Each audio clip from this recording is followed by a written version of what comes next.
TYT Sports Locked Out here, the old Locked Out studios here in Culver City, California. Rick Strom with you. Let's talk very quickly about the Spurs and the Grizzlies. The San Antonio Spurs, my goodness, they're coming off a sweep of, obviously, the Memphis Grizzlies. The Grizzlies who knocked out Oklahoma City in this postseason, a Russell Westbrook-less Oklahoma City Thunder.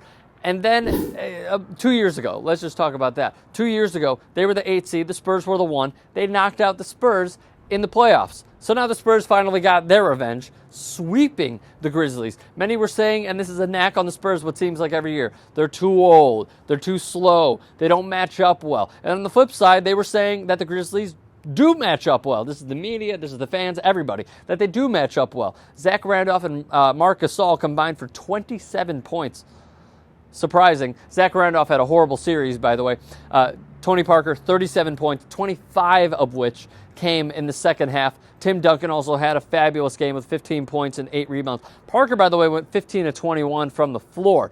The contributors, Danny Green and Kawhi Leonard, have been astounding for the Spurs in the postseason. Danny Green, he thought, and I personally thought, he's going to be a Dante Jones, except he came from Carolina. The dude's just going to be a dunker. Maybe he could be a flashy player like Jamario Moon, but he simply has turned into a pure Spurs player who fits the mold and fits in perfectly with this team. He can lock down defensively, and he's improved his jump shooting ability. Same exact stuff goes for Kawhi Leonard. He has a great wingspan, solid defender, improved his three-point percentage from the corners.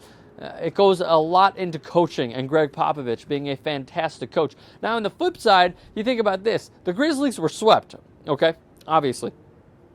Lionel Hollins' contract up at the end of the year. It's the end of the year now. I'm talking when free agency hits, he's going to be on the market, probably, one would think. Jared Bayless, who they got into a little shoving match. Actually, it wasn't much of a shoving match. I'm totally blowing that out of proportion. Jared Bayless is going to be a free agent. He's an unrestricted.